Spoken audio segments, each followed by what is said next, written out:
Welcome. I'm John Llewellyn. I'm a member of the board of directors and I lead the fund development effort. Thank you for investing your time to help us build our tribe. And by tribe, we mean a multi-generational and diverse group of people who connect for a common purpose, mission, or idea.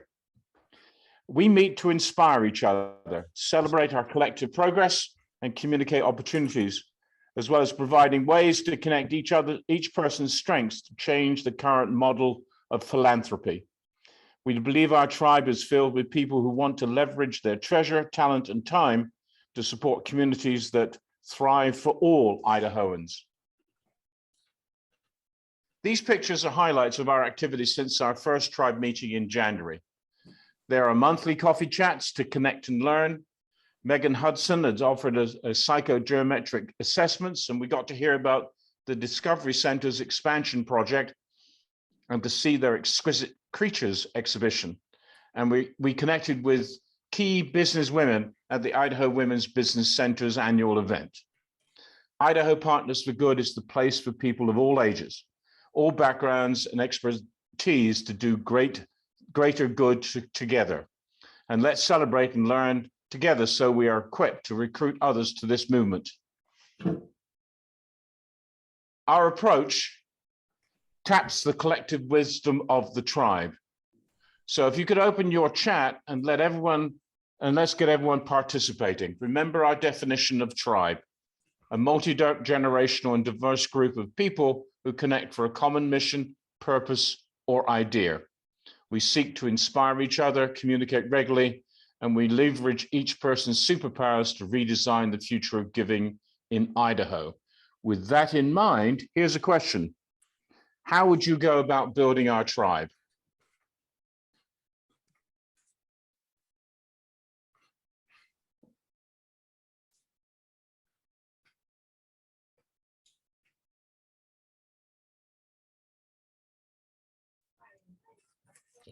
Enter all your comments in chat.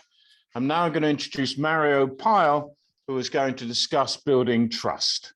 Thank you. Good morning, good afternoon, wherever you are in the world of Idaho or in general. Thank you, John. My name is Mario Pyle. I'd like to just, before we get started, let you know I'm part of the Impact team. I've gotten the pleasure of working with Dr. Mindy Anderson on talking about diversity, equity, and inclusion. Just want to offer that, the Impact team is here as a resource to our community to help all of us dive into difficult conversations in a safe space, in healthy ways. With that said, so the activity we're going to do here, I'm going to kind of model it a little bit, and then we're going to break off into groups and then practice what building trust looks like. I know we're all really professional, and typically when we introduce ourselves, it's, hi, my name is Mario, I do blah, blah, blah.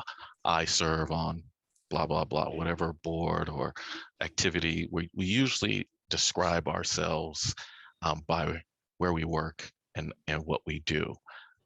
But if we were really honest with ourselves, that's not who we are. So what I'm hoping to do is for us to kind of take a huge step. Those who are introverts like me, I know it can be very terrifying, so I understand that. And I ask everybody to be respectful of one another and not cut each other off and not be judgmental on how anyone does express themselves in this activity. So like I said, I'm just going to try to model it a little bit for all of you, and then we're going to break off into different groups. So I'm Mario Pyle. I am the father of Malachi Amon Graham Pyle. He's 12 years old. He's my world, and I love being a father, and I love hanging out with my son. It's probably it's definitely the top thing I love to do. It fills my bucket, yet it also drives me crazy. He's a typical 12-year-old, so he's very lippy, but also I am the eighth child to Patricia and Peter Pyle. I'm the youngest son, and I'm also a grandson of immigrants from Guyana. And I say that because that shapes a lot of who I am. I'm not a dancer. That's an example, by the way, on that slide. Although I'll be very transparent here. I did participate in a Christian hip hop group as a hype man. I know that's pretty crazy to think about. That was way back 20 years ago. Also, a little bit more about who I am. I think my superpower, and feel free to share that stuff like this, is compassion and being able to listen. I grew up with 7 sisters, so listening was imperative. Typically, I never knew what they were saying, but that was really irrelevant. Listening to my sisters was really important. And so it's a little bit about who I am. And you feel free to use this as an example, and you don't have to use the same examples that I used when you break off into your groups. But also, lastly, I want you to pay attention to how you feel as you're sharing, where you're feeling it, because that will tell you a lot of about your body and about the awareness and being able to share space as we build trust in this tribe. So let's go ahead and break off into groups. So here's how we work. We always start with the end in mind. So with that, anytime we do a tribe meeting, an education session, any of those types of things where we're learning something, we are going to focus in on a few things. And here's what we want from this particular meeting. We want you to understand better who we are, what we do, and how we do it. We want you to understand how to belong to our tribe and have input, and really the word should be impact, on our quarterly goals and our 2022 outcomes, and then understand the opportunities to move closer and or get engaged. So let me see if I can work the poll while, let me see. Okay, so I'm gonna show you a poll and I want you to engage with it. And what it is an engagement, it is an engagement on where you sit right now with Idaho Partners for Good. Are you a casual observer? Might this be your first time that you're getting a lens into Idaho Partners for Good? Are you somehow connected, or have you been jumped on a team and committed to the mission and the work of Idaho Partners for Good? So just go ahead and get that weigh in for us so we kind of understand who's on our call today. That'll help us better answer your questions. All righty. Okay, I think we have everybody who's weighed in.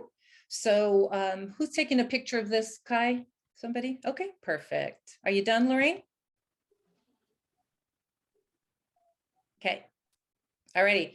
So as you can see, we are mostly committed on this particular call is the people who have committed. Then there are some who are connected, and then there's a number of casual observers. So for the you casual observers, lean in please and use the chat, ask questions as we go. We've got a bunch of people who will help answer those questions. So at any point in this, just go ahead and let us know. All righty, okay. Heading into level setting, let's make sure everybody understands why we're here and what we're doing. So our vision is to develop stronger, healthier, better equipped nonprofits so that they can do more of what they do best. So no matter what kind of nonprofit it is, we want them to do their best. Then the way we do it is by reinventing how people give, how they share their expertise, and how we do greater good together. The 3 values we have are we're learners. We continually engage as learning in our tribe, and we'll do it for our lifelong. We're entrepreneurs, so we use entrepreneurial mindsets and an entrepreneurial spirit, which really demands us to be inclusive and flexible. And the last value that we hold is we are designers. So we use design thinking to design solutions with our end users and not for them. So if you believe that you're a change maker or you want to be a change maker, then this is a place for you to invest your time, your talent, and your treasure.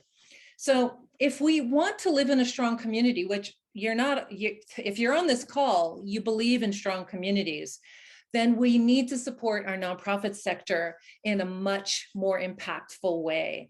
Why? Because first of all, they're on the front line of human and environmental suffering, and they can deliver things that government can't or won't, and they're the ones who provide the safety net in our communities. So what we're trying to do is we're curating giving opportunities so that we make it easier for you to give with bigger impact. We're leveraging people's time, talent, and treasure so that we can really laser focus in on our grantees and their needs so that they can be much stronger by the time we exit. So with that, I am going to hand it off to Lorraine, and she'll give you some line of sight into some of the things happening. Hi, everybody. So I'm Lorraine. I'm a member of the impact team of IP4G and also a new director and working also in the communication team. So let's celebrate what we've done so far. So you can see here a couple of pictures of people who have leaned in this last quarter, from our website hero, Eric, to our finances expert and new board member, Brandy, and many others. So we have approximately 70 to 80 people on this adventure currently. So let's make a quick pit stop on some of our first quarter achievements. Thank you. So a question that came up in our last tribe meeting was about how we are organized. So here you can see a simple chart representing our governance from the board of directors, who is responsible for innovation, strategy, financial, legal, and risk management, and the oversight of teams. And then you can see all the teams under that. So the grantee relation team, who conduct the due diligence process for the grantees. The impact team, and I'll go back to that because it's a special color for one reason. Then you have the fund development team that who raise friends who fund and implement and oversee the fund development plan. Then we have the evaluation team that develops strategy to evaluate and measure IP4G and grantee impact. The communication team, who build and implement the communication plan, make IP4G visible, understandable, and attractive. And the partner experience team under construction to design experiences for our tribe to network, learn, solve community challenges.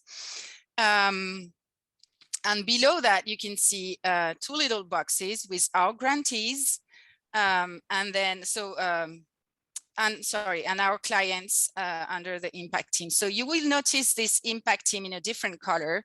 That is because it is our social enterprise. This is the consulting team that actually helped us fund our operations. So here is our what our organization look like. We try to be intentional to onboard people with diverse perspectives. And all teams are on an ongoing development process. Remember, we learn as we grow. And actually, last quarter, we did a great work doing an analysis of each of the team's structure, organization, processes, and routines. So we could see where we could leverage and pick the best practices and have kind of a consistent way of working and being organized. And that's what we're trying to do right now to implement in all the teams, kind of the same way of working. And I'm going to hand over to Kai. Hello, everyone. So my name is Kai. I do the communications and I assist with the marketing for Idaho Partners for Good. So if you are following us on social media and if you are liking, sharing, or commenting, I really appreciate it. Anyway, so the IP4G communication team has been working really hard to meet all of the goals that we set in 2021. The communication team is made up of a few members and we are looking to add one more person. So if you feel called to this area, if this is your strength, if this is an area that you want want to grow in, please let me know. We have 4 members on our team currently: Jillian Hill, Lorraine, Kyle Mork, and myself. And first, we want to educate and inspire by sharing the IP4G story with others and making a wow effect. And then the second goal is to create engagement by focusing on communication specifically related to recruitment and clearly defining ways folks can join IP4G. And we've been doing that through our social media platforms. We are most active on LinkedIn, and many of you are following us on there or engaging with us there. Instagram, and then Facebook, and publishing our recordings on YouTube, which we have been working on tirelessly to try to get that up and going. Some of our highlights include having consistent monthly newsletters. So thanks to all of you who are subscribing to that. Something to be proud of, and thanks to all of you, is that our open rate for our emails is over 40%, which is amazing. If any of you know much about open rates, that's a really high percentage. And normally for nonprofits, it's about 25.2%. So the fact that many of you are opening and engaging with us is so awesome. Our website has also seen a lot more traffic, and we hope to continue to improve our website because we know that's our main recruiting tool. You know, it's a huge recruiting tool. Everybody wants to go and look us up on, or look up any organization online. Folks are looking us up via Google directly, which is great because that means they're remembering our address, and then also through our email marketing clicks and social media. And lastly, we are proud of the free workshops that we offer monthly. It's called the Breakthrough Series. These are great professional development opportunities and networking opportunities for our impact team members and other organizations. We started these workshops as a way to showcase our impact team members and to build relationships within our community. And one way that we could really use your help is by joining our workshops. So just sign up for it. They're all free. They're normally held, they are held at noon. So hopefully that's during your lunchtime if you take lunch, which hopefully you all are. And they're always like the second to the last or the last Thursday of every month. We could also use your help by promoting and sharing the workshops within your networks, whether that's through social media, like LinkedIn, or if you are able to send email invites within your organization, that's actually really powerful. We want to continue to recruit and engage new folks and our members by spreading the word through social connections, and that's the easiest and best way to help grow IP4G. So next is Mike Stefanchik. He is part of our grantee relations team. So Mike, I'm going to turn it over to you. Thanks, Kai. Yeah, and I have a unique opportunity to co-lead this grantee relations team with Johanna Osland. And as a volunteer, to work with this wonderful team that you see below, see us all pictured. We've been working together for the past 2 months, and we've really been thinking critically about our grantee relation process. So how do we select the grantee? And so recently we just completed a design thinking brief where we all collectively thought about the experience that we want our grantees to have. And so we're really working forward into these different phases that you see here on your screen, and we're redesigning them so that we can have that experience for grantees that are awarded the funds and have the best possible experience in mind. So this summer, we're hoping to actually open up the nomination and get some nominations, be able to review those.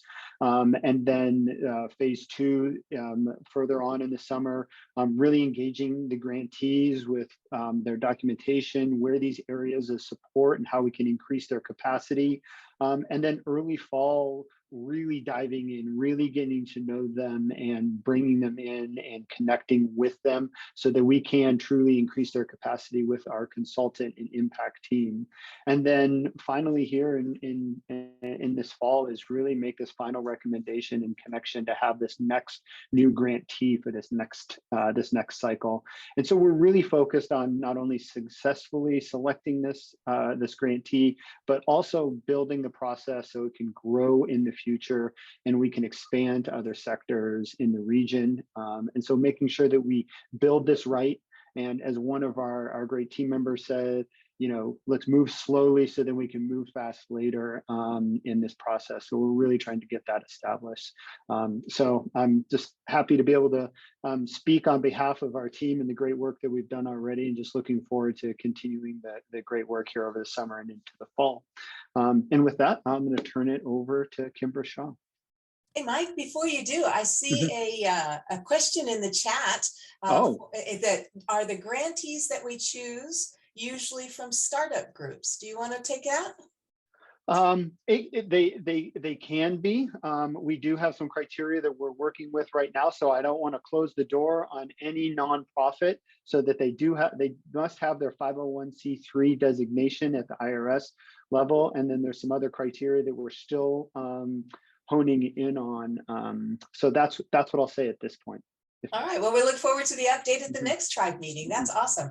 So just as a reminder, the chat function is there. If you have any questions, I see that Blossom's been pinging in there. Don't hesitate to put those in, and one of our team will be glad to bring that forward. So the impact team, we've talked a little bit about it today. It's the business-facing social enterprise for the Idaho Partners for Good movement to effectively change the landscape of giving towards something that's more equitable, focused on systems, and creating more impact. We really need to engage our corporate foundation world. So our goal is to engage and educate them about this more effective approach to giving and build allies for the future. Now, I have the privilege of coordinating the impact team efforts to support the consulting needs of our business partners. And as Lorraine mentioned, a significant percentage of the fees that we collect are reallocated to fund the work that Mike and his team are doing in grants and capacity builders for nonprofits across Idaho. In April, we launched a 3-month pilot to evaluate and build out the process for activating our impact team. And we actually see the potential to become the go-to consulting team for companies in Idaho who really want to do double the good. But to do that, we're building the process to expertly manage projects from the referral through the completed contract. But the most important asset that we have is the people who make up the impact team. Many of the tools that we're developing in this pilot are going to strengthen the IP4G engagement and effectively deploy their talents. We recently completed a skills matrix, you see it there on the screen with you, to help us identify our strengths and our opportunities. So we are well equipped, as you can see there highlighted in yellow, in some of the hottest consulting needs areas. And we have 8 projects in the pipeline across 3 different regions of our state that are centered on those skills. We still need to develop our talent pool in a few key areas. So I would ask, if someone is coming to mind as I'm speaking, that you know who shares our values and believes in the mission of this movement, shoot me an email and let's get the conversation started. All right, so with that, I'm turning it over to Brandy. Perfect. Thank you, Kimbra. I am Brandy. I'm a newer member of the board, but I've been around with Idaho Partners for Good for almost a year now, volunteering to help with the financial kind of bookkeeping and tracking for Idaho Partners for Good. So we use a process that's based on the best practices from JTASA, which is a leading B corporation who specializes specifically in nonprofit bookkeeping and accounting. We currently use QuickBooks, and it's integrated with our donor management system, Bloomerang. Each month, I generate monthly financial reports for the board, which include the statement of financial position and then also the statement of financial activity. Also exciting, we just passed our first budget this year, which incorporates our fundraising goal of $250,000. So now we're also preparing budget versus actuals each month. Our books are available for review. So if you guys ever want to schedule a time to talk with myself or Blossom, you can just reach out and we'd be happy to walk you guys through our current financials and the setup that we have in place. And I'm not sure who's after me, Blossom. Yep. Okay, we're just going to stop for questions. You can either unmute yourself or use the chat, but we have given you a ton of information about who we are, what we do, and how we do it. And it's a lot to digest. We know that. This is a model that is not, it's a complex model. So it's not like you can just say, well, this is what we do, because we do this and this. So we want, oh, Heather, go ahead. I was just curious about where the idea for this model came about. Has it been, is this being replicated from another spot that's worked, or is this just kind of, yeah, I'm just curious where it came about, because it's really exciting to hear about this being done here in Idaho. So because of my work with over 1,000 nonprofits in the state, I got to really start researching what the greatest needs are and the solutions. This model has been used for more than 20 years by a group called Social Venture Partners International. They've been using it all over the globe because it works. Pure and simple, it works. It's heavy, it's hard, it works. So we're not afraid of the hard work. We have, as long as we have good people with great expertise, then we can make this work in Idaho.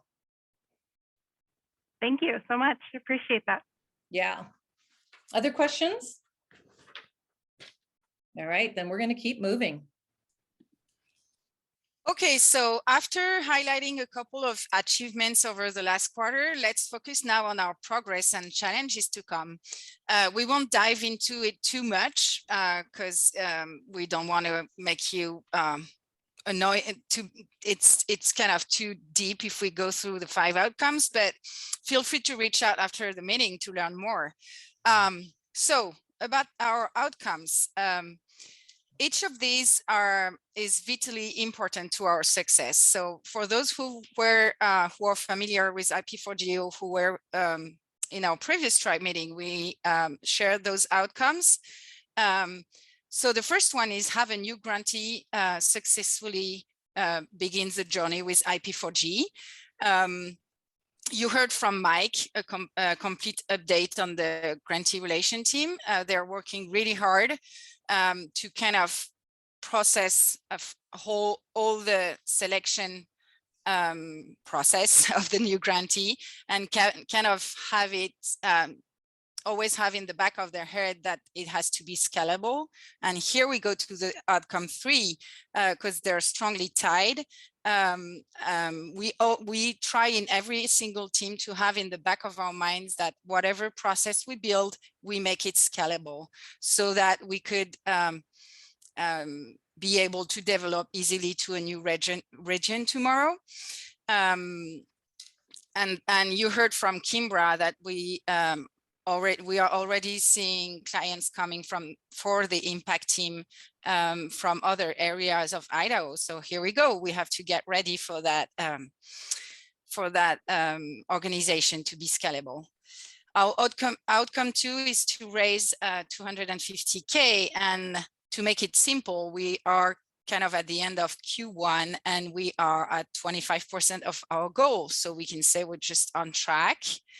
On the outcome 4, we are a go-to place for designing giving solution for big corporations, foundations, and entrepreneurs. So this is more of a long-term work with long-term results. But you've seen with Sky that our statistic growth, if we talk about communications, is quite impressive. And then the 5th one is retain 80% of our partners and capacity builders. And on that one, we set up a lot of actions leading toward this goal. And this tribe meeting is one of them. We care about our people. We want every tribe member to have a great onboarding experience and to enjoy working with us. So you can see these little dots on every single outcome. If we use the common metaphor of red, yellow, and green, here is where we stand as of today. So we would say 1, 2, and 3 are in green status so far. and 4 and 5 are in yellow, as they're more like long-term action plans. Again, feel free to reach out to dive deeper in our outcomes action plans, and I will hand over to Kalini again. So we just have a fun question for all of you. If you subscribe to our newsletter, we did put this in the newsletter, this question for you to start thinking about. We're not saying that we have $100 million, but we love when our people can put themselves into a place of wonder and really start thinking big. Like, if you could had all this money, like, what would you do?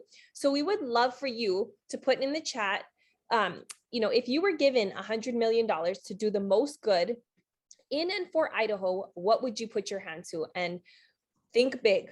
Go ahead and think big.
These are some awesome responses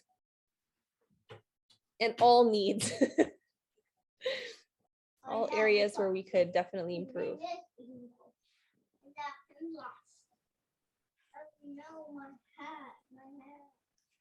Thank you.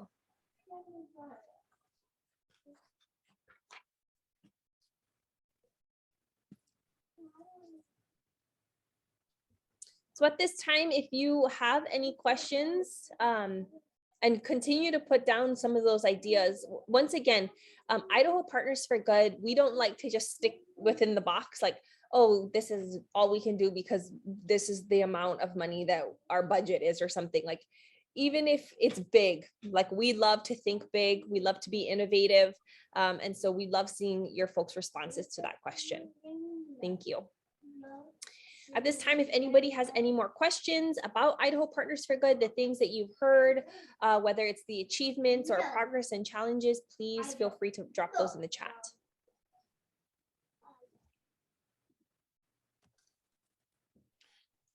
Of course, we can't achieve this plan without you. And here's where we need your investment of time, talent, and treasure. First, make a donation. If you'd like to be able to nominate and vote for grantees, the giving level starts at $500 and it runs up to $10,000, and that's per year for 3 years. Number 2, share, like, and comment. Help us make a name by engaging on and sharing our social media posts. Number 3, join the team and become a capacity builder. Examples are the fundraising development team, which I lead.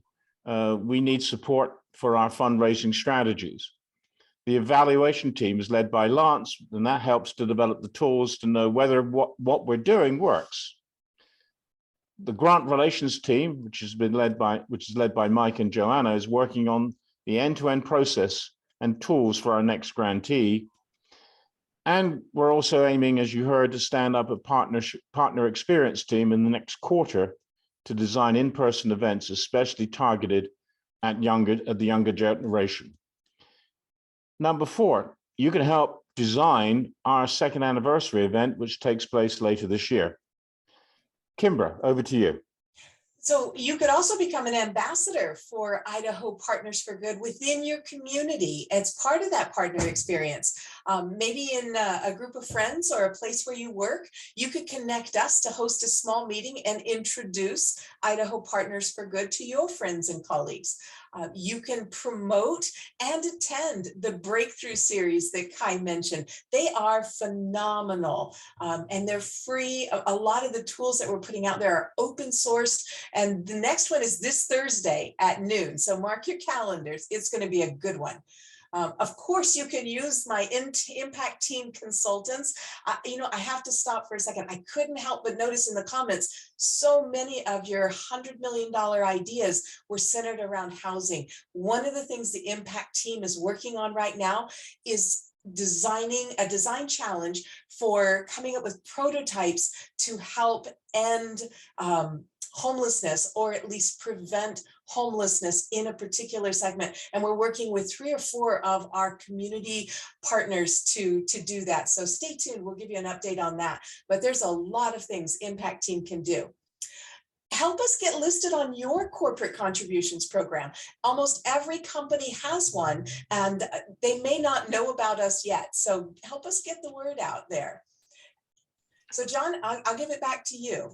Okay, yeah, well, so now we've got another poll going up, but we'd like you to show where you think you can most effectively help in Idaho Partners Good and what we're attempting to do. So please take a moment and, if you can, indicate where you'd most effectively help us. Thank you.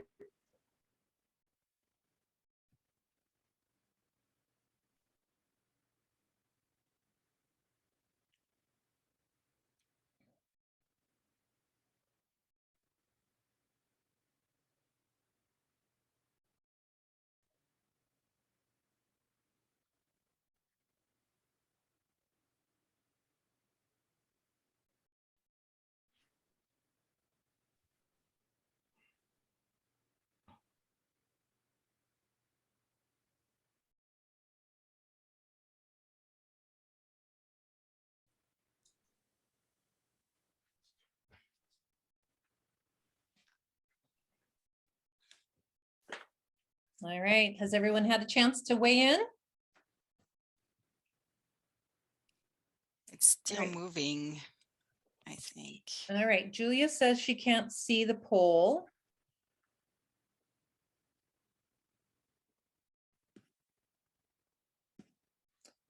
Julia, if there's somewhere that you'd like to plug in, you can just either direct message me or put it out in the chat. The options are make a donation, grow our social media, jump on a team or be a capacity builder, help with our 2nd anniversary event, promote or attend our breakthrough series, use our impact team consultants, host an event for family and friends, or get us on your company's charitable giving platform. Those are the options. So if you can't see the poll, if you would like to use the chat to respond to that, that'd be great.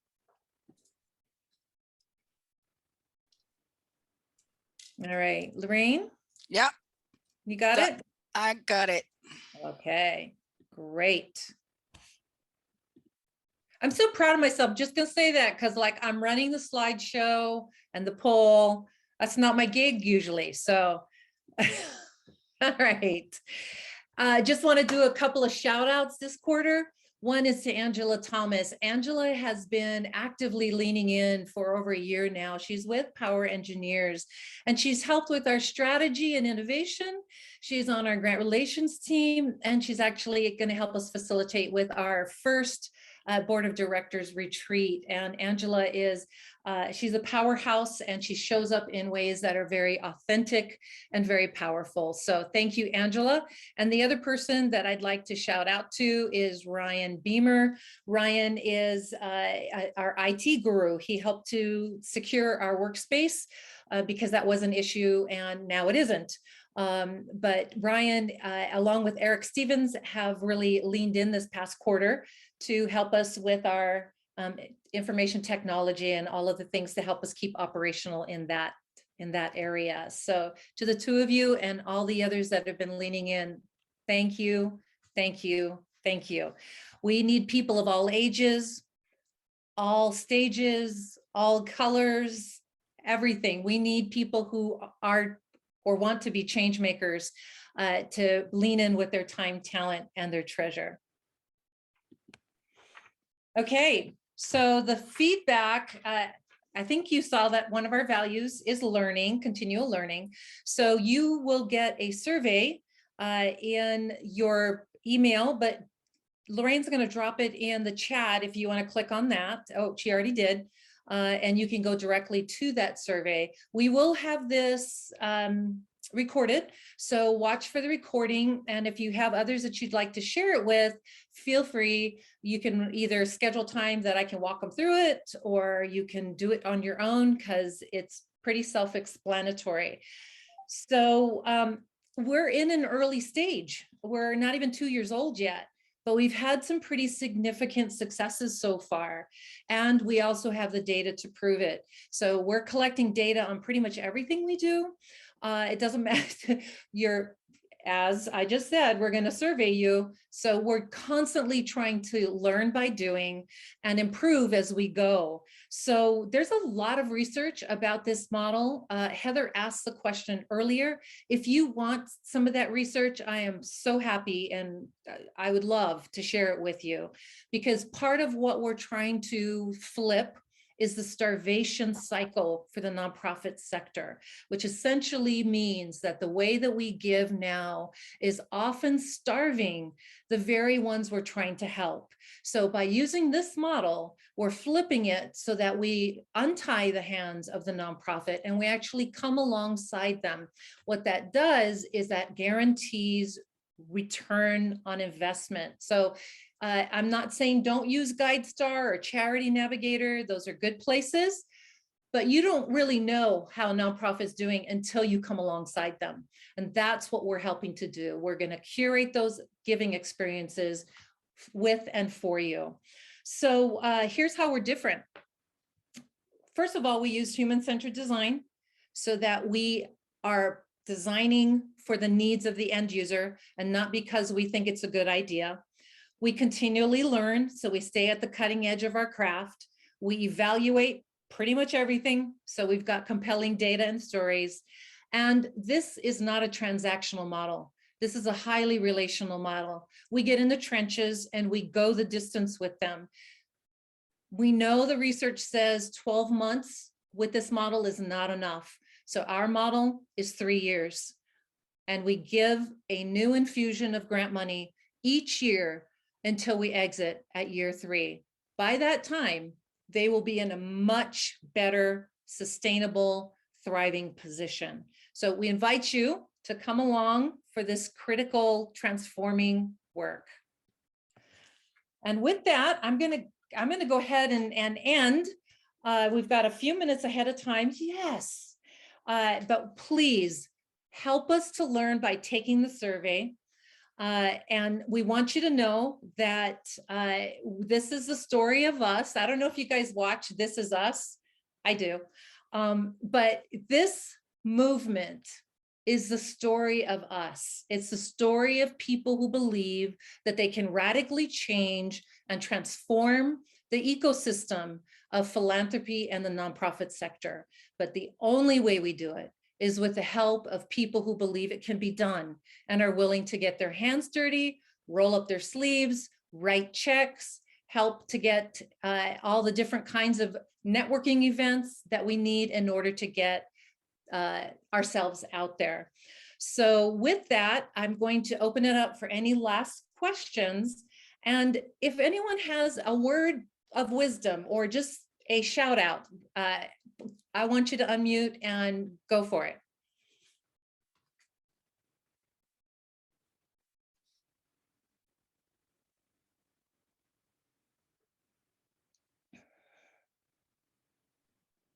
Okay, then here's the 2 things. One is July 14th evening, save the date for our 2nd anniversary. The second thing is, feel free to sign off now, but if you have questions that you'd like to ask, a few of us will stay on just for you, so you can ask us whatever you need to or want to. Alrighty, with that, thank you so much for being part of our quarterly tribe meeting. And we greatly appreciate the fact that you have lots of other places that you could be, but you chose to be here today. Thank you so much.